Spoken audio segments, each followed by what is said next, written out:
2025년 7월 24일 새벽기도에 오신 여러분을 주님의 이름으로 축복하고 환영합니다.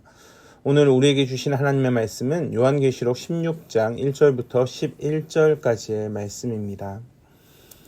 제가 가진 성경으로는 신약성경 414쪽에 있습니다. 요한계시록 16장 1절부터 11절까지의 말씀인데요.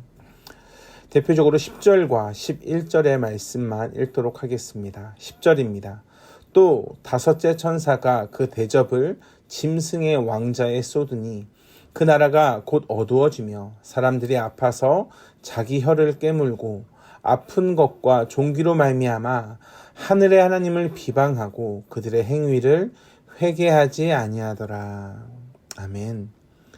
15장에 이어 16장은 일곱 천사가 하나님의 진노의 일곱 대접을 쏟아내는 장면입니다. 15장의 1절의 말씀처럼 이는 마지막 재앙입니다. 그 결과로 바벨론이 무너지기 때문에 그렇습니다. 그런데 이러한 마지막 재앙에서 인간의 반응이 어떤가? 하나님을 비방하고 그들의 행위를 회개하지 않습니다. 마지막에도 악인들이 깨닫지를 못합니다. 1절부터 보면 대접을 어떻게 쏟는가? 7 대접을 한 번에 쏟습니다. 매우 짧게 이루어집니다. 즉 즉각적인 심판이라는 것을 말씀을 통해 알게 됩니다. 두려운 순간입니다. 너무나 무섭습니다. 하나님은 사랑이라 하셨는데 심판의 하나님, 공의의 하나님을 보면서 하나님의 진노가 얼마나 큰지 다시 한번 생각하게 됩니다. 우리는 예수님께서 십자가를 지시기 전에 기도했던 그 내용을 기억합니다. 뭐라 기도하셨습니까? 이 잔을 내게서 옮기시옵소서. 누가복음 22장 42절에 다음과 같이 고백하셨습니다. 근데 예수님이 십자가를 왜 내게서 옮겨달라고 기도하셨는가? 하나님은 예수님을 그 이유 때문에 보내셨고 예수님은 기쁨으로 십자가를 지셨습니다. 그런데도 불구하고 이 잔을 내게서 옮겨달라고 하셨던 그 기도의 이유는 그만큼 하나님의 진노가 두렵고 무섭기 때문에 그렇습니다. 예수님이 죄가 있어서 예수님이 정직해서 예수님이 바른데 왜 이 잔을 두려워했는가? 이러한 차원이 아니고요.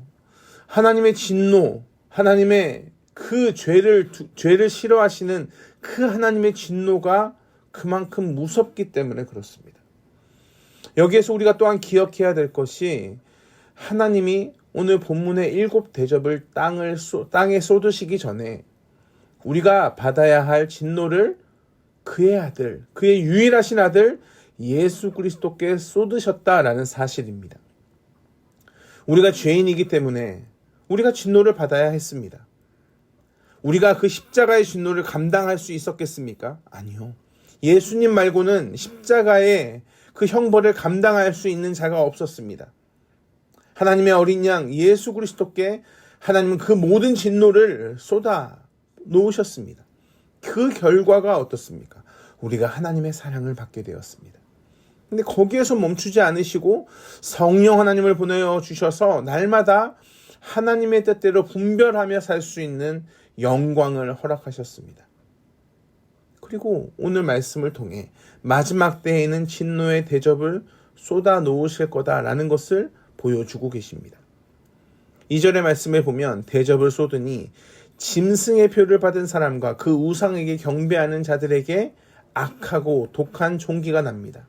3절에 둘째 천사가 대접을 쏟으니 바다가 곧 죽은 자의 피같이 됩니다. 바다의 모든 생물이 피같이 된 그 바다에서 어떻게 살겠습니까? 죽습니다. 셋째 천사가 그 대접을 강과 물 근원에 쏟자 피가 됩니다. 이제 모든 물도 다 피가 된 현실. 이 마지막 재앙은 온 세상을 향한 재앙입니다. 그런데 5절을 보면 심판하시는 하나님을 의롭다고 하십니다. 재앙의 하나님 무서운데 왜 의롭다고 하시는가? 우리가 분명히 말씀을 기억해야 됩니다. 심판보다 먼저 구속의 은혜를 허락하셨습니다. 구원을 행하신 하나님이십니다. 그것도 자기 아들을 아끼지 않으시고 우리를 위해 주신 하나님이시기 때문에 그렇습니다. 하나님은 끝끝내 거절하는 자들의 죄를 용납할 수 없어서 하나님은 공의의 하나님이시기 때문에 거짓과 하나님과의 소통이 될 수 없기에 죄를 너무나 싫어하셨기에 하나님은 심판을 결국 하게 됩니다. 특별히 요한계시록을 묵상할 때마다 바르고 정직하게 살면서 하나님 앞에서 정직하게 바르게 살려고 노력하지만 요한계시록을 볼 때마다 참 두려운 것이 사실입니다. 혹시 나도 모르게 이 너무나 죄인된 내가 그저 내 마음대로 내가 원하는 대로 살고 있는 것은 아닌가라는 두렵고 떨리는 마음이 있기 때문에 그렇습니다. 근데 이것은 사실 하나님을 믿는 자들의 아주 지극히 정상적인 반응입니다. 하나님이 우리에게 자유를 허락하셨습니다. 진리 안에서 자유하게 하셨습니다. 대속의 은혜를 주셨습니다. 그러나 이것이 당연한 것입니까? 당연한 것이 없습니다. 대가를 치르셨습니다. 그 대가로 우리가 자유하게 되었습니다. 그런데 사실 우리의 본성을 보면 우리는 너무나 더러운 죄인입니다. 그래서 늘 내가 하나님 앞에서 두렵고 떨림으로 서 있는지를 말씀을 중심으로 율법을 거울 삼아 늘 확인해야 되는 것이 우리의 숙제입니다. 바울이 디모데전서 1장 15절에 미쁘다 모든 사람이 받을 만한 이 말이요. 그러니까 모든 사람이 이 말씀을 받는다고 합니다. 그러니까 이 말씀을 모든 사람이 받을 수 있다라는 말씀입니다. 근데 무슨 말씀이냐면 그리스도 예수께서 죄인을 구원하시려고 세상에 임하셨다. 그러니까 그리스도 예수께서 우리를 구원하셨다라는 하고 하는 이 복음의 말씀이 모든 사람에게 열려 있다라는 말씀입니다. 이 말씀을 하고 바울이 뭐라고 고백하냐면 죄인 중에 내가 괴순이라 라는 말씀을 뒤에 붙입니다. 바울은 철저하게 하나님 앞에서 겸손하게 반응합니다. 우리가 너무나 잘 알지 않습니까? 디모데라고 하는 자신의 제자에게 본인을 설명할 때 뭐라고 설명하냐면 죄인 중에 내가 괴수다라는 설명을 합니다. 왜냐하면 하나님과 가까이 하면 가까이 할수록 내가 얼마나 더러운 죄인인지 내가 얼마나 끔찍한 죄인인지 알기 때문에 그렇습니다. 자신을 자랑하는 신자를 찾아보게 됩니다. 자신을 자랑하는 수많은 목회자들을 봅니다. 어떻게 자신을 자랑하겠습니까? 자신을 자랑하는 목사, 자신을 자랑하는 장로, 자신을 자랑하는 권사, 자신을 자랑하는 성도가 어떻게 정직한 성도이겠습니까? 그럴 수가 없습니다.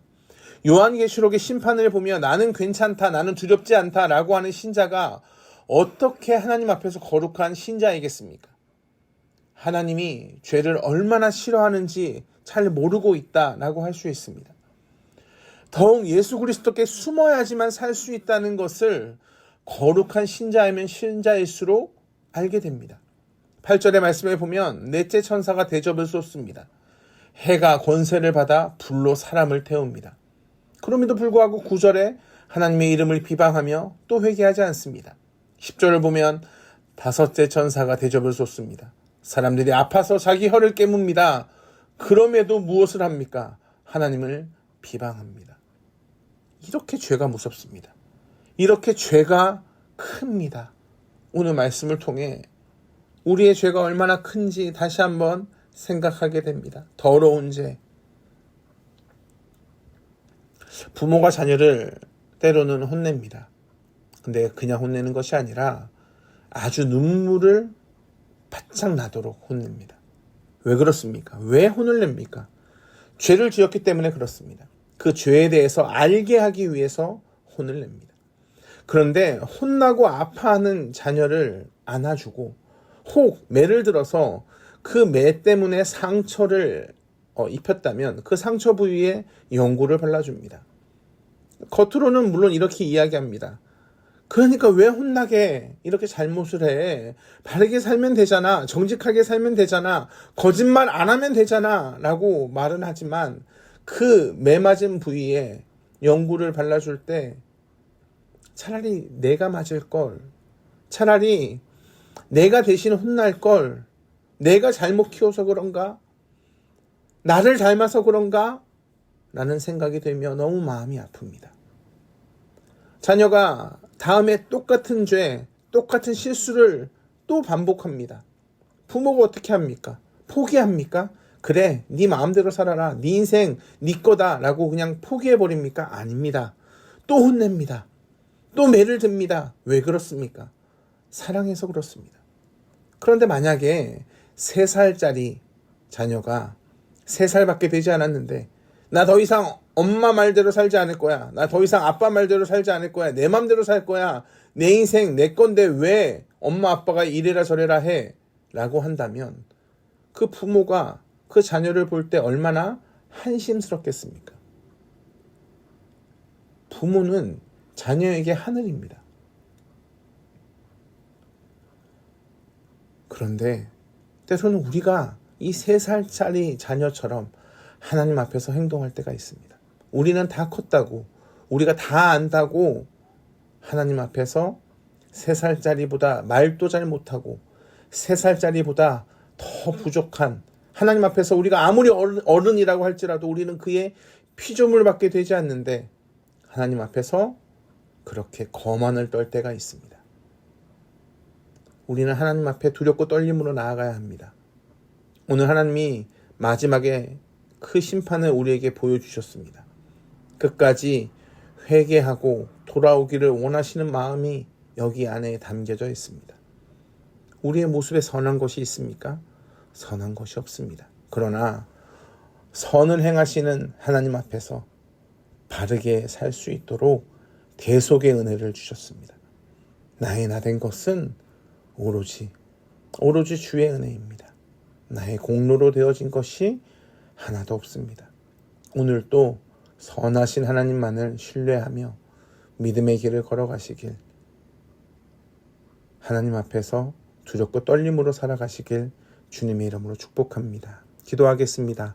사랑과 은혜가 풍성하신 아버지 하나님, 하나님을 온전히 바라봅니다. 하나님의 그 선하심을 기억합니다. 끝까지 두렵고 떨림으로 구원을 이루어 나가는 한 분 한 분이 될 수 있도록 주여 위로하시고 축복하여 주시옵소서. 감사합니다. 사랑이 많으신 예수 그리스도의 이름으로 기도합니다. 아멘.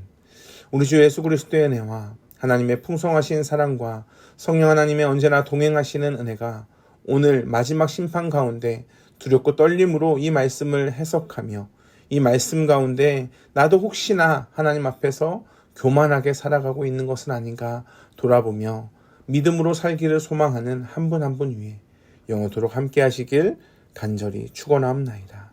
아멘.